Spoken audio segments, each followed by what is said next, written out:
Hi, I'm Steven. That's John. We are from Just Got Played, and we are gaming through themes. Well, so what does that mean?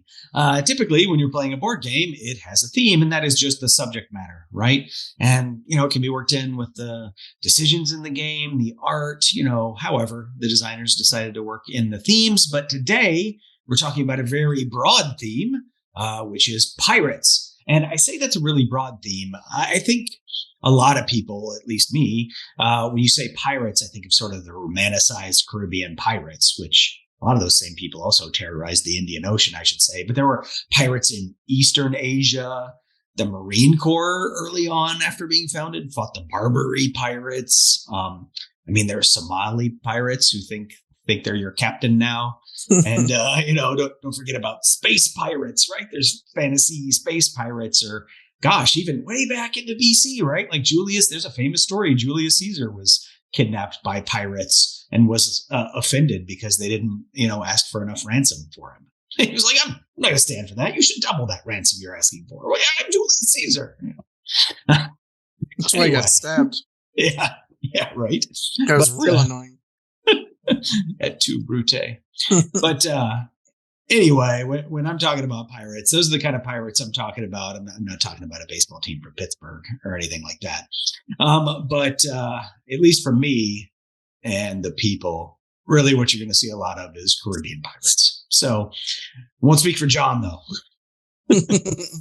I've got a lot of depth in the breadth of my pirate love.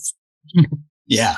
Cool. I was actually surprised, spoiler alert, from my end, that space pirates didn't somehow work their way into my list, but, oh well. But it's interesting because I think you touched upon something that we don't really think about a lot, which is there are a lot of themes that are just condensed into one often romanticized version of what it really was, not historically accurate, and it just kind of keeps going and being recreated under that theme, so that you'll think of pirates and it has nothing to do with actual pirates, to the point of where sometimes they almost feel like the heroes, like Johnny Depp in Pirates of the Caribbean, which is so far divorced from what they really are that it exists in a microcosm of board game and video game themes that is based on nothing but previous board games and video games.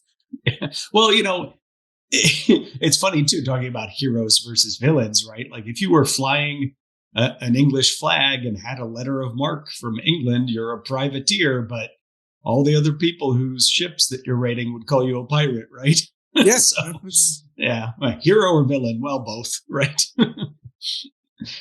All right, cool. Well, let's dive right in. We're each going to pick, we're going to tell you our top two games, then we'll tell you actually three games that the people chose. So let's start with John.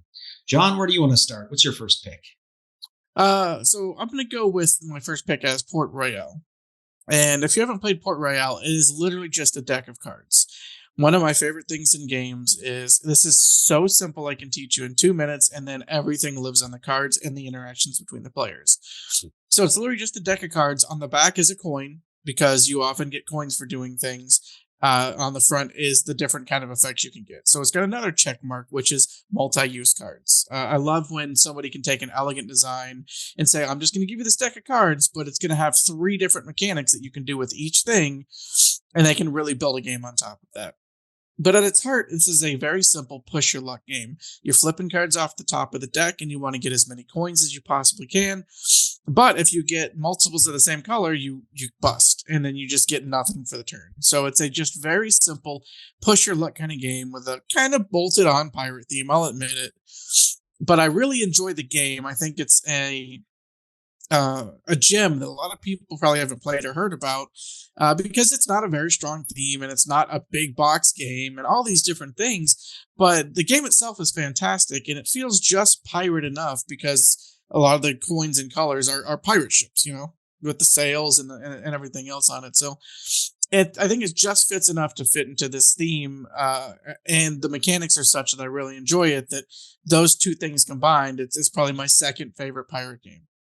Yeah, I think the thing that really sold it to me as a pirate game is the swords, right? Mm-hmm. You can get swords, which you can use to basically scare off ships of a color, which allows you to keep pushing your luck, And so that that really feels sort of piratey to me. Every push your luck game needs a sort of mitigation for the luck, a little bit of edge you can get to kind of safeguard yourself, and the swords are a perfect way to do that. And again, it fits the theme.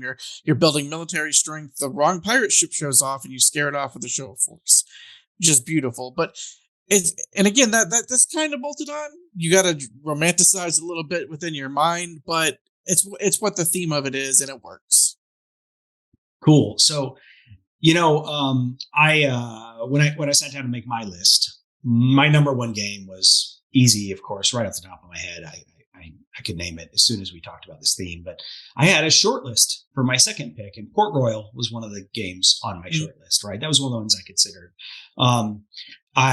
Skull King, by the way, is a game that would be second on my list if I was just going by games that I like that have a pirate theme, but the theme is so thin on that one. I mean, it's a reskin of Wizard, right? So I threw that one out. But Port Royal, I think, missed out to my second pick because it wasn't as strongly pirate themed.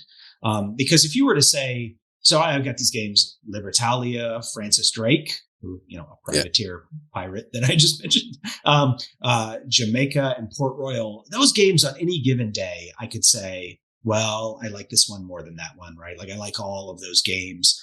But for me, the one that I chose as my second pick is Jamaica. And that's because it has those cannons. It has that direct conflict between the players. And I have the crew expansion and the idea that you're recruiting this crew of pirates to help you do stuff. It's sort of silly that it's a race around Jamaica. That doesn't feel very piratey, but the actual playing of the game, right? I'm going to land on this space with you. I'm going to fight. I'm going to take this treasure from you. You're going to get knocked back or whatever. That feels, very pirate-like to me. So, anyway, so in Jamaica, you're racing around an island. It's sort of a race. The game ends when somebody makes it all the way around, but just making it all the way around isn't what wins you the game. It is based on points. So you can have gold in your treasure hold, in your cargo hold, and you can have these treasure cards, and those are all worth points. There's some crew thing you can do to just straight out win the game, I think, as well. But the interesting way about how the game works is whoever is the active player rolls 2 dice, and he allocates 1 die to day and 1 die to night. And then everybody plays a card from their hand.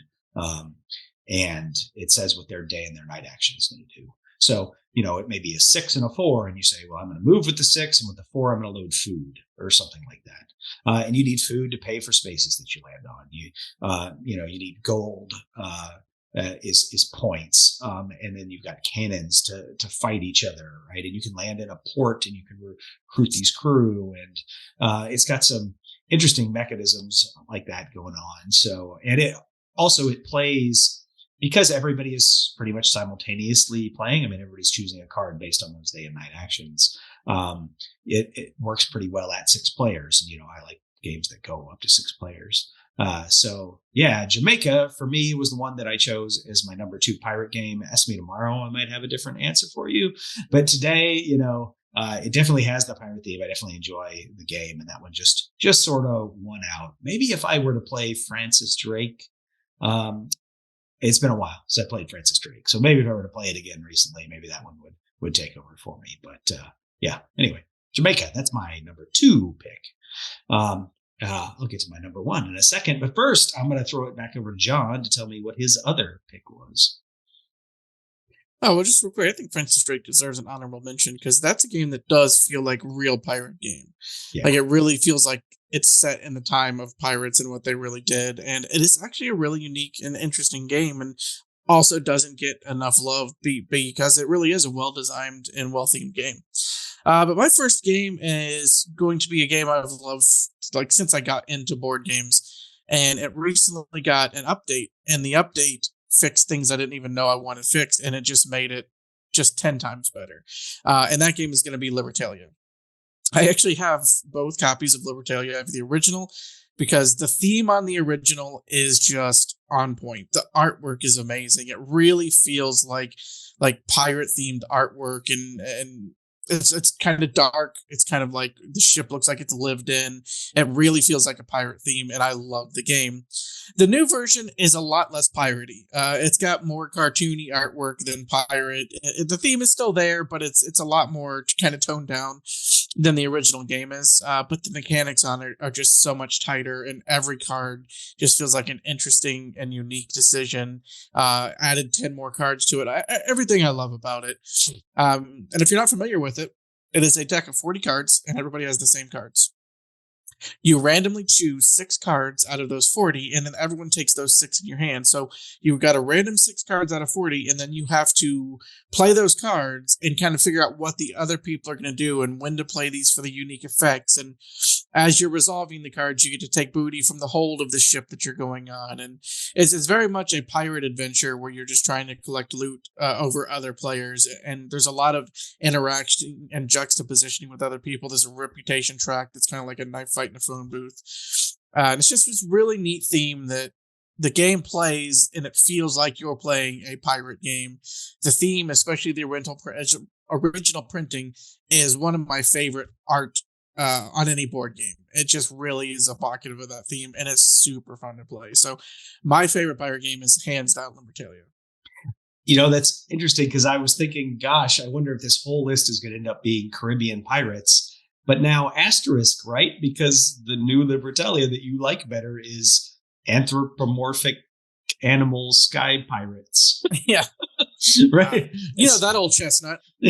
Right. Yeah, exactly. Yeah.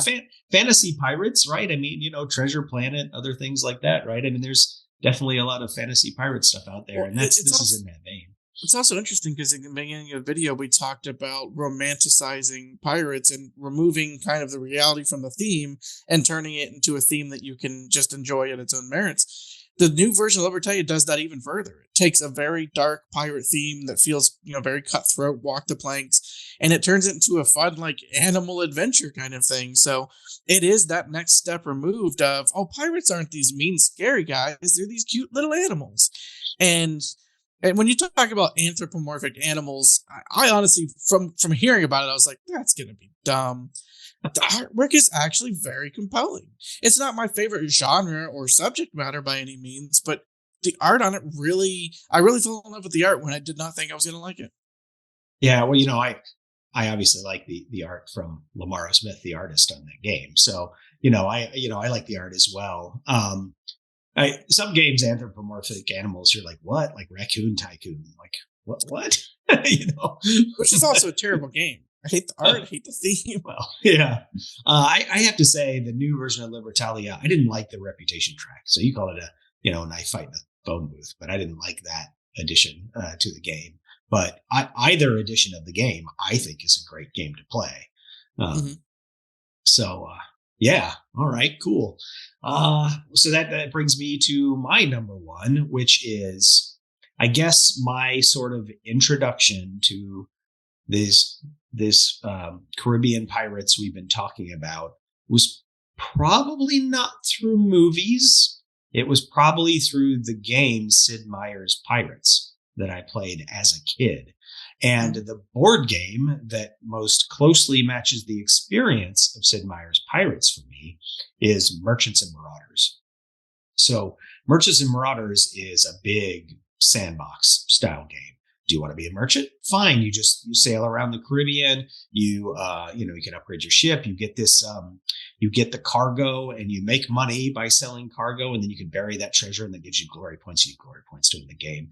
But also, if you make an epic trade, like you filled up your hull and sell it off for max price or whatever, that gets you a glory point. Like you're famous for being an awesome merchant or whatever. But you can also just be a pirate. You can search for merchant ships and sink those and take cargo that way from people and sell it. You could go around the Caribbean trying to confirm rumors.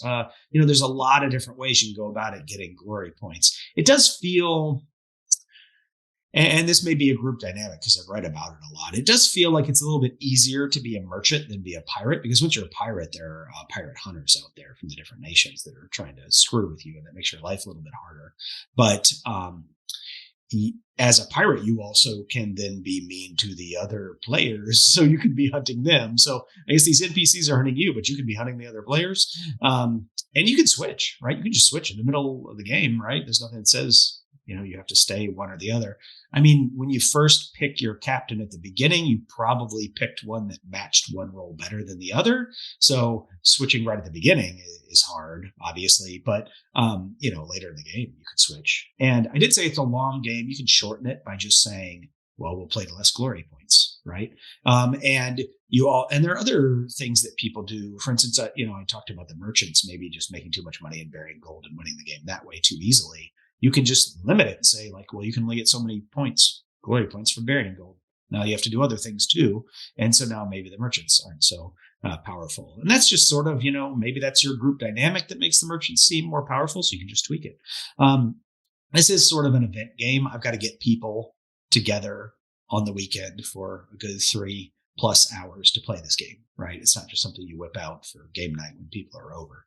It's got a little bit of setup. It's got a little bit of explanation going on, and it's got some playtime in there. I played a session of this online on Board Game Geek. Somebody hosted it for us.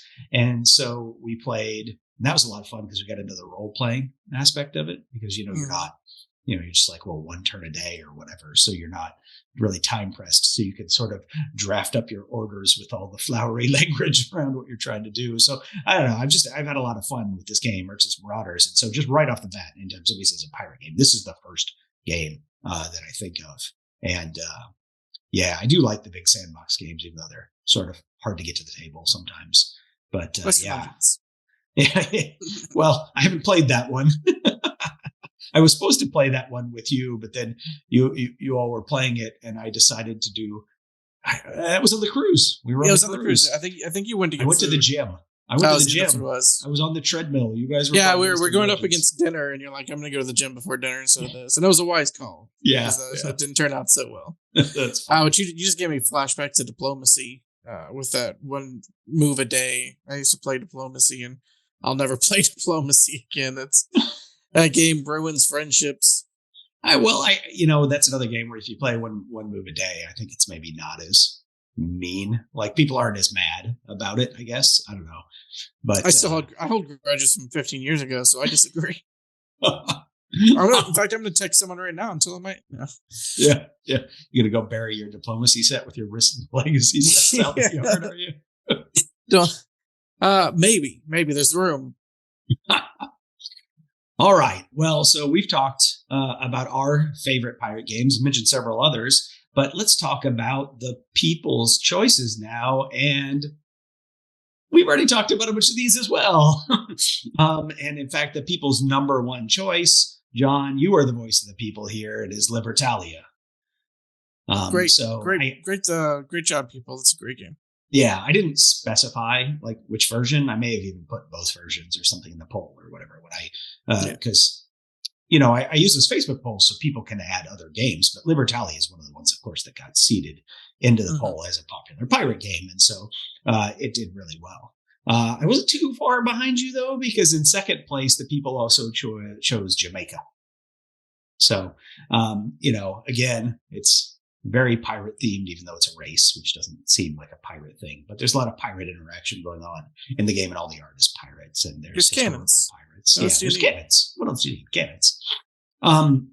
Now, tied, however, with Jamaica for second place was a game that was not seeded into the poll. It was added by one of the users, but it got some votes, enough votes to be tied for number 2, and that is Tiny Epic Pirates. And I was glad to see this on the list because I like the Tiny Epic games, but I don't think we've talked really much about the Tiny Epic games in any of these lists. So Tiny Epic Pirates, you have a randomized map. There's 16 map cards, so it's a 4x4. So you always use the same cards, but they're in a different order. And you do a lot of the same things you would do in Merchants and Marauders, right? So you can, one of the things you can do on your turn, you can, if you're on a map space that hasn't already been searched, you can search it to turn over the search token. One of the action spaces, You could do to recruit a crew. So you've got a crew that give you special abilities or help you in combat. You can plunder a settlement to get some cargo. You can attack one of the NPC merchant ships to get cargo from it. You can trade the cargo that you've collected on your ship in port and sell that for money. Basically, you're getting money and then you're burying that treasure in different places on the map. You actually have to go to a place where treasure hasn't been buried and bury the treasure. And those are the first person to do that 3 times wins the game.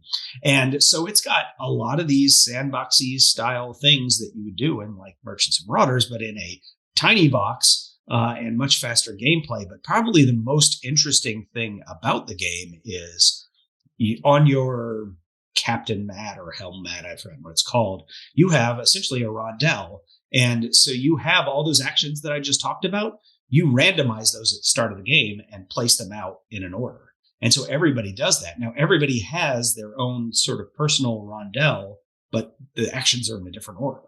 So it really is pretty interesting how one player will be doing something different than another based on the order of the actions. And you could skip spaces by using crew to do that, but then the crew aren't doing the other things that they might do, like give you more movement or help you with gunnery or getting you some money or something. So it's you had me at Rondell.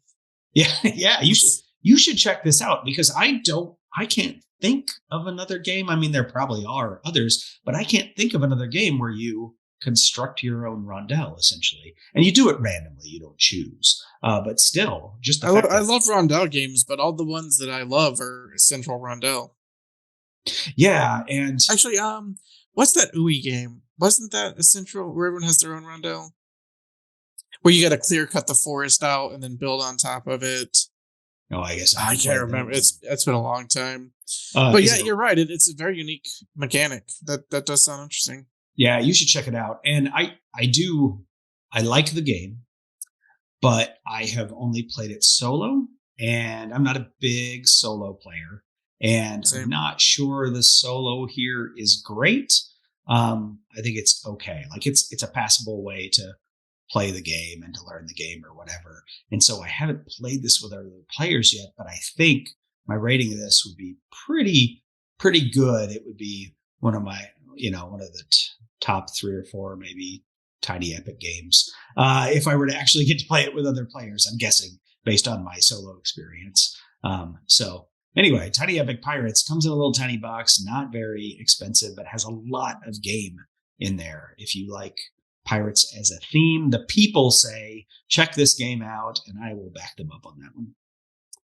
Say what you will about Tiny Epic games. There's pros and cons, but there's 2 things you're going to get, and that's a unique experience in every box, and the theme absolutely fits the game. You really feel like you're playing through that theme. So that I think it's a great choice for the list. Yeah. All right, cool. It's interesting because recently Tiny Epic Vikings started getting delivered. We did a water theme. We did a pirate theme. I think we probably need to do a Viking theme here soon, right? Yeah. We're spoiled for choices. Yeah, there really are. I don't think I'm going to find any Vikings from all over the planet, though. They were pretty much geographic. Wait, space Vikings. There's got to be space Vikings somewhere, right? Anthropomorphic animal Vikings. That might be a game. It might be. Yeah, it probably is. All right. Well, there you go. Gaming through themes. Those are a bunch of picks for pirates. If your favorite game wasn't mentioned, go ahead and let us know in the YouTube comments or look in the description of this video. There's a link to our Discord channel. You can come over there and talk to us about any of the themes or anything you want to talk to about games. We're always open to talk about games. If you enjoyed this video, please like, share, and subscribe. That really does help us out. But until the next time, thanks for joining us.